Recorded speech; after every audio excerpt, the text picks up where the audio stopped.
నేటి నుంచి తెలంగాణ అసెంబ్లీ సమావేశాలు ప్రారంభం కానున్నాయి. ఈ మేరకు గవర్నర్ సిపి రాధాకృష్ణన్ నోటిఫికేషన్ జారీ చేశారు. ముఖ్యమంత్రి రేవంత్ రెడ్డి సారథ్యంలో కాంగ్రెస్ ప్రభుత్వం అధికారంలోకి వచ్చిన తర్వాత మూడోసారి అసెంబ్లీ సమావేశం కావడంతో పక్కా ప్లాన్ తో రెడీ అయింది.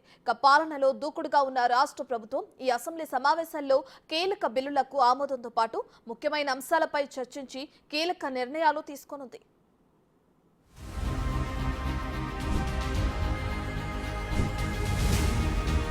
తెలంగాణ అసెంబ్లీ బడ్జెట్ సమావేశాలు ప్రారంభం కానున్నాయి.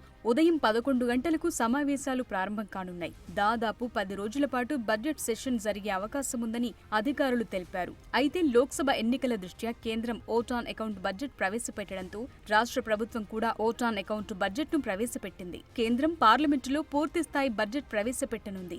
దీనికి తగ్గట్లుగా రాష్ట్ర ప్రభుత్వం కూడా 25న పూర్తిస్థాయి బడ్జెట్ ప్రవేశపెట్టాలని నిర్ణయించింది.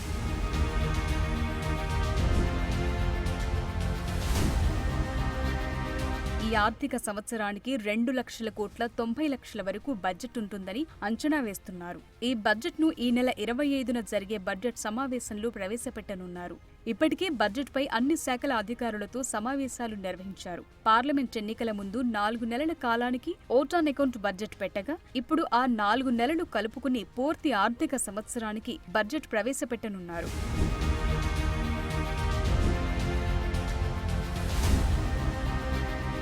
ఇక బడ్జెట్లో 6 గ్యారంటీలకి అధిక ప్రాధాన్యత ఉంటుందని ప్రభుత్వ వర్గాలు చెప్తున్నాయి. మహిళలకు ఉచిత బస్సు సౌకర్యంతో పాటు ఉచిత గ్యాస్, ఇందిరమ్మ ఇళ్లు, రైతు భరోసా, రుణమాఫీకి అధిక నిధులు కేటాయించనున్నారు. వీటితో పాటు పలు కీలక అంశాలపై అసెంబ్లీలో చర్చించే అవకాశం ఉంది.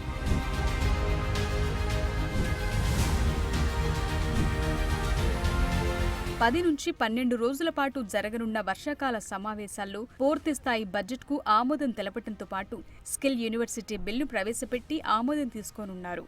అలాగే ఈ సమావేశాల్లోనే జాబ్ క్యాలెండర్ను కూడా ప్రకటించనున్నారు. రైతు భరోసా విధి విధానాలు, స్థానిక సంస్థల్లో బీసీ రిజర్వేషన్లు, సంక్షేమ పథకాల్లో అక్రమంగా లబ్ధి పొందిన వారి నుంచి రికవరీ, తెలంగాణ తల్లి విగ్రహం, రాష్ట్ర చిహ్నం తదితర అంశాలపై చర్చించి తీర్మానం చేయనున్నారు. విద్యా, వ్యవసాయ కమిషన్ల ఏర్పాటుపై చర్చించనున్నారు. ధరణిలో జరిగిన అక్రమ వ్యవహారాలపై ప్రభుత్వం వైట్ పేపర్ పెట్టనుంది. అన్నింటిపై సుదీర్ఘంగా చర్చిస్తూనే గత ప్రభుత్వ వైఫల్యాలను ఎండగట్టనుంది కాంగ్రెస్ సర్కార్.